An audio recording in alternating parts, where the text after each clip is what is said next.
and welcome to Rajya Sabha Television. You're watching The Big Picture with me, Frank Pereira. US officials believe China covered up the extent of the coronavirus outbreak and how contagious the disease is to stock up on medical supplies needed to respond to it, intelligence documents show. Chinese leaders intentionally concealed the severity of the pandemic from the world in early January, according to a 4-page Department of Homeland Security intelligence report dated May 1st and obtained by several media organizations. The revelation comes as the Trump administration has intensified its criticism of China, with the Secretary of State Mike Pompeo saying on Sunday that the country was responsible for the spread of disease and must be held accountable. The sharper rhetoric coincides with administration critics saying that the government's response to the virus was slow and inadequate. On this edition of The Big Picture, we will analyze the tension between the US and China. Joining me on the program today are Virender Gupta, former ambassador, Major General Dhruv Katoch, retired Director, India Foundation, and Patrick Buchan, Director, Center for Strategic and International Studies. Thank you to all my guests for joining me on this edition of The Big Picture. Patrick, let me begin the program with you. I mean, there's been a lot of back and forth, really, as far as the United States and China are concerned over the last few days, especially with President Trump, coming to the forefront and alleging that the coronavirus is really not something that is natural, but it's man-made and made in the labs in China. What do you make of all of this? Good evening, Frank, and evening to your fellow panelists and to your folks watching out there. Thanks for having me on. Look, we're seeing a lot of the sort of back and forth rhetoric from senior members of the administration and the media about the causes of the virus. You know, it seems that some sort of continue to push the line that this is man-made and somehow escaped a laboratory, or the debate remains whether this was a natural phenomena occurring from the wet markets that we see in China and throughout much of East and Southeast Asia. Frank, what I would say is that there are various views. There is no definitive answer yet. We're still in this period of no one exactly knows the cause of this, but I think there is obviously definitive opinion that China, the Chinese Communist Party and the leadership lost control of this thing, were not fast enough in advising the rest of the world through their obligations through the World Health Organization. So the blowback you're getting from the administration and from the American people, and indeed from much of the leadership around the rest of the world, the Chinese leadership brought this upon themselves. I think also, if I could add, the rhetoric you are seeing here yesterday in the United States on the Sunday news programs from people like Secretary Pompeo, you are seeing this continual rhetoric coming from them, and that is very much aimed at the American people, trying to coalesce the American people, which is always difficult in a democracy, to convince them of the coming strategic competition with China. Okay, talking about strategic competition, Ambassador, we've seen one such already as far as the trade war is concerned. This seems like a continuation of that, and people around the world are concerned because it's the number one economy in the world and the number two economy in the world. And at a time like this, they seem to be at loggerheads, which doesn't augur too well.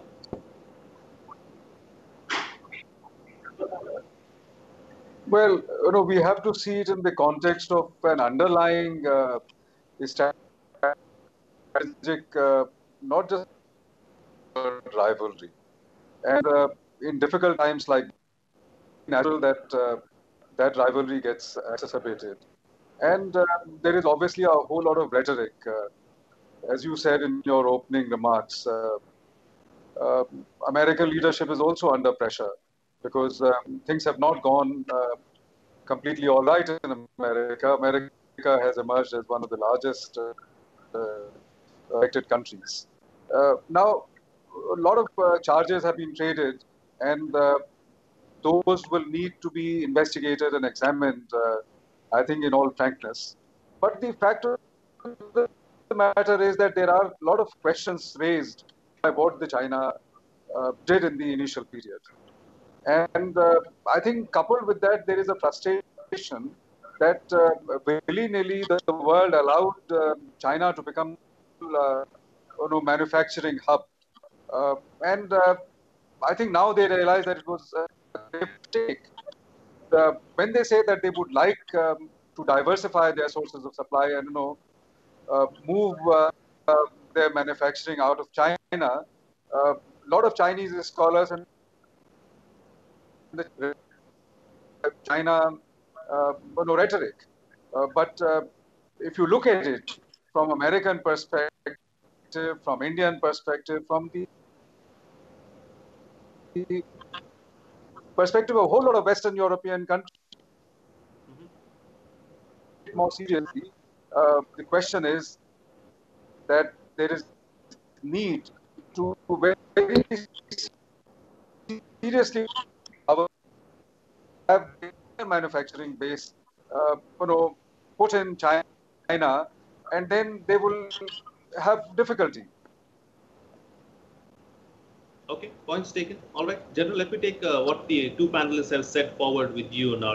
Clearly there's a game of one-upmanship really as far as US and China are concerned. One, wants to get back on its feet and try to upstage the other. And that's what we're seeing being played out on the larger or the bigger stage. How do you read everything that's been happening? I look at it from the point of view of leadership of the two countries. Now, what we are witnessing today, in my view, you are looking at the US president seeking a re-election towards the end of the year. Now, he was banking in hopes on a revival of the economy.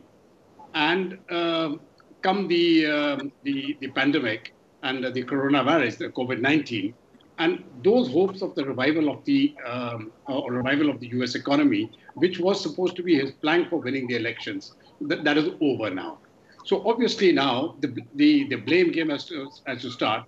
So now the election plank, the way I look at it for the United States, for President Trump especially, will be to put the blame on the Chinese. And you have his nearest competitor also doing the same thing. So you have within the US polity between the Democrats and the Republicans, both of them now on the anti-China plank as far as the elections toward the end of the year is concerned. And you will find American public opinion is actually veered around to that. That is one point. When you're looking at China, President Xi Jinping is also suffering a very serious crisis, his personal crisis of credibility. It is not a question of how well China has contained it or not, but within China there is a feeling that much more could have been done at the earlier stages, which was not done. And obviously, being the supremo, the strong man, so to say, the only man in charge at that point of time was Xi Jinping. Now, if he's going to take the credit for getting them out, I think he has to also take the flak for actually putting them in the situation. This is one aspect of it. So I think both the countries now, for the leadership of both the countries, it is to put it into very blunt language, it is a question of survival. But getting back to some other point, you see what has happened in China.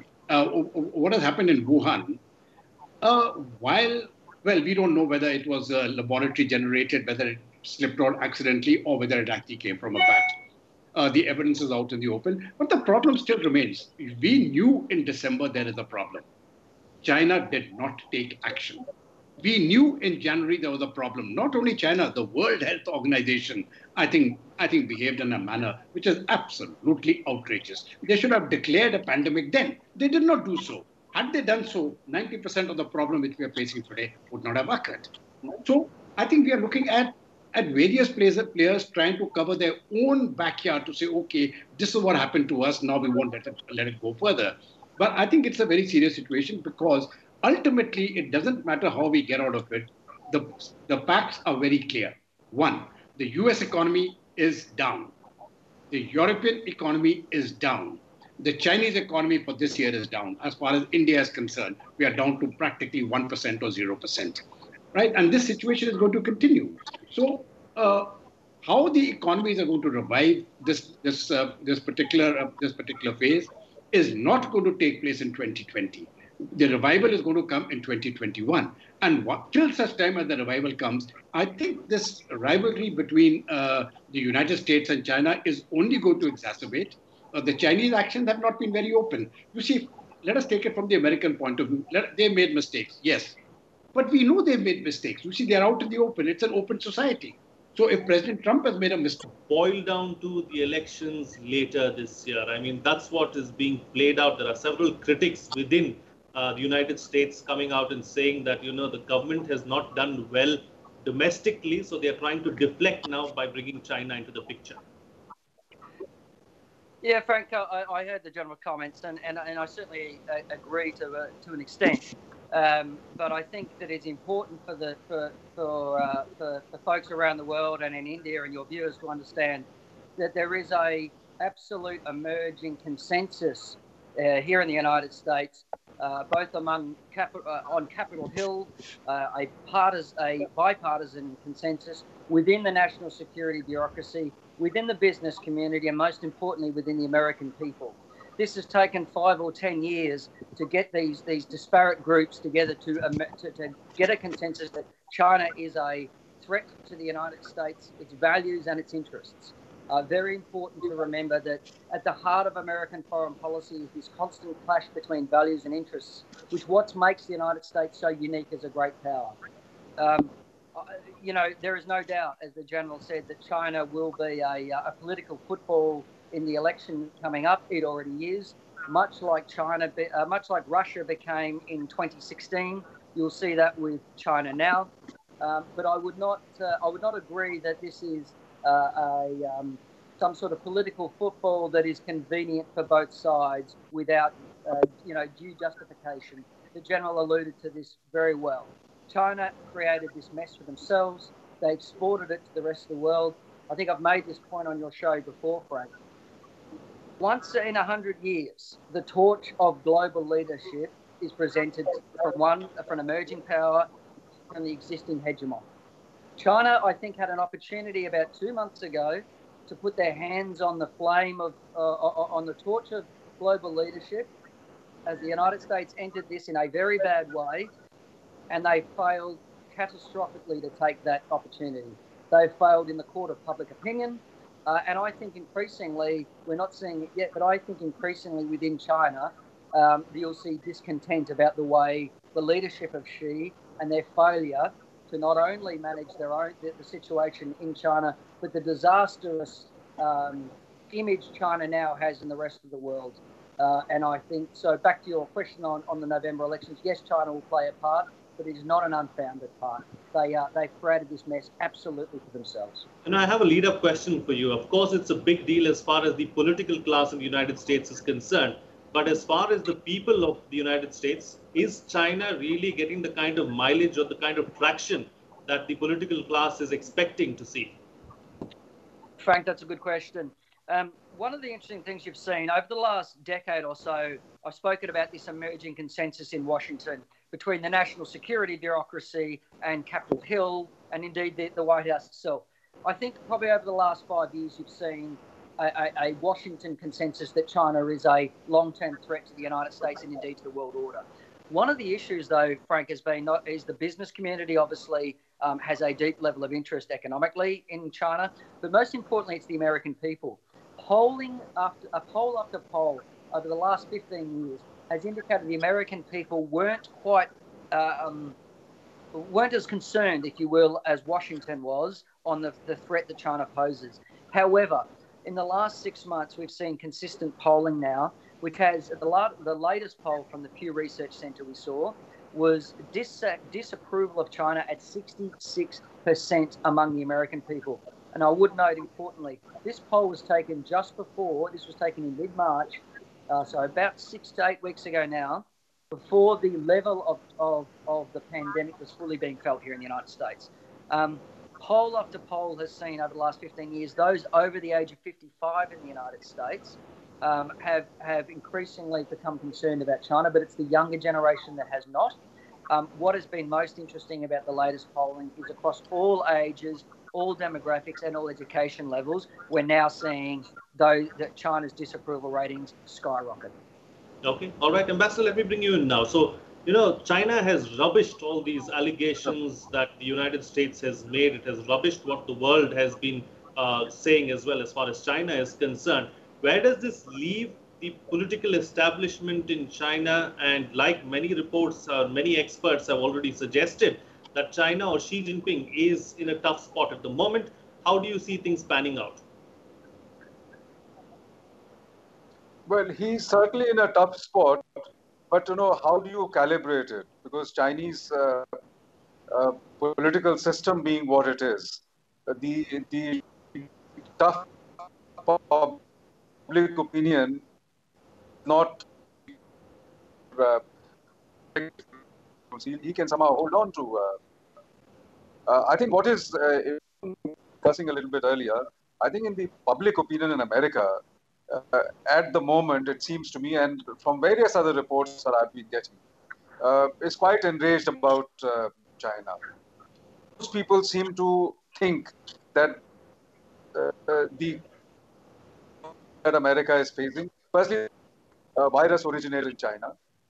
There are a lot of questions which remain unanswered as to how it originated, and the very fact that it has spread much is somehow there is Chinese responsibility. So I think somebody was even suggesting that there was even a possibility of hate crimes in US. So I think there is a very strong feeling in US and certainly Western being very badly affected.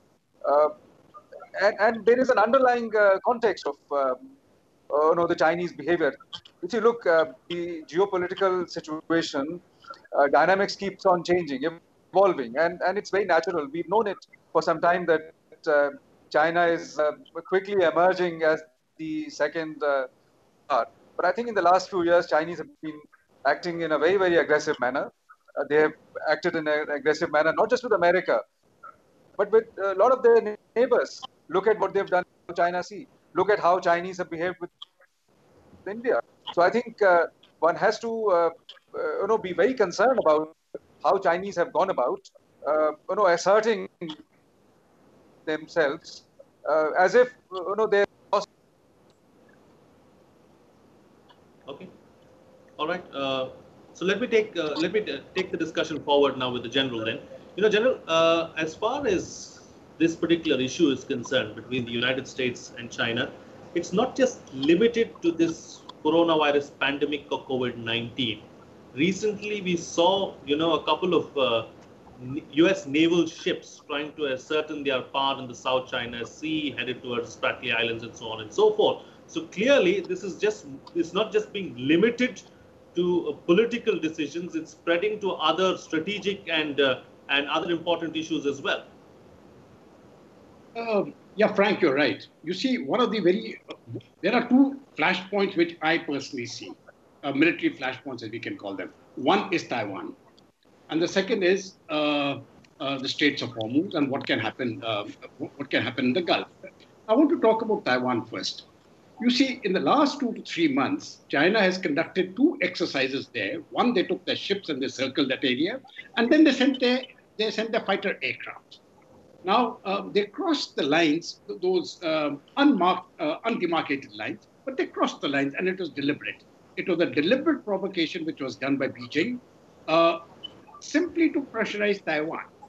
Now, there is a feeling which I get that somehow, and this is as per the Chinese themselves, my interaction with some of those people in their think tanks, their view was that, okay, if we are strong enough, we will take it back militarily.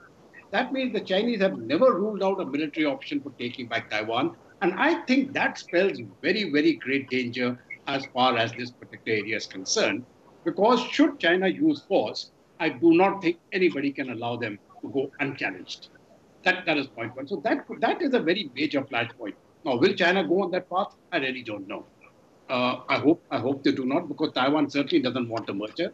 But should China go and take the military path, I think we are headed to very, very serious trouble. This COVID-19 will look like a picnic compared to what can happen then. The second major flashpoint which I see, and I personally feel this is, in my view, a much more serious one with long-term implications, is what can really happen in the Gulf. Now, we have seen the way tensions have arisen in the Gulf. We've had many discussions on your TV channel on this particular issue, right from the time when the ships got hijacked to the burning of the oil wells in Saudi Arabia, the Aramco oil fields, right? You see, recently President Trump has actually given instructions to his Navy that if there's any threat to their ships, they can retaliate. Now, whatever that means, the question is, this is another flashpoint. And my biggest fear is that should a flashpoint actually occur in the Gulf, today the prices of oil are rock bottom, right?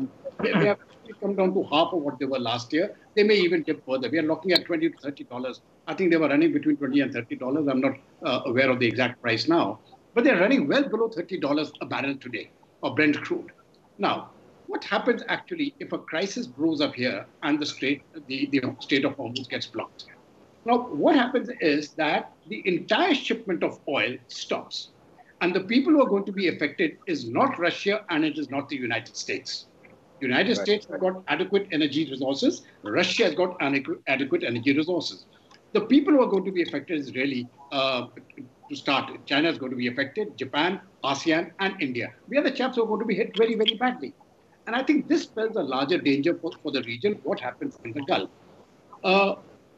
Will we go down that path? I really don't know. China is not really a major player in the Gulf as of now, though their ships are increasingly moving into the Indian Ocean.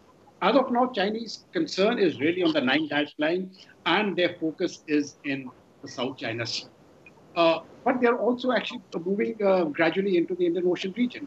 How will this play out? I think these are the two major flashpoints which I see, which are directly going to affect India. And it will be in our interest, especially in Indian interest, I won't talk about anything else, to see that the Gulf oil supplies remain open. Because that closure, I mean, we are looking at the Brent crude at $20 to $30. I mean, if it closes, it will go up to $200. You see, everybody's already under a very severe economic strain. Then what will happen? We are surviving this economic strain because of low oil prices. So I think this is, when I'm looking at it, it's a long-term challenge. I don't see it happening in the immediate future. But I think we are going to be seriously affected. China, too, is going to be seriously affected. So I think they better consider their options in a very, very pragmatic manner and not go down the path which, if you actually lead down to a conflagration in Taiwan, I am absolutely certain it's also going to spread to the Gulf. And in that case, it spreads to the Gulf. I think it spells very, very serious danger for all of us. All right. Time now, since we're talking about India, time now to get closing comments from all my guests with the best way forward, keeping in India in mind. You know, Patrick, as far as India is concerned, US is a strategic ally. China is a neighbor. We share a huge land border with China. So from that perspective, how does India go forward from here when the two biggest economies in the world are at loggerheads?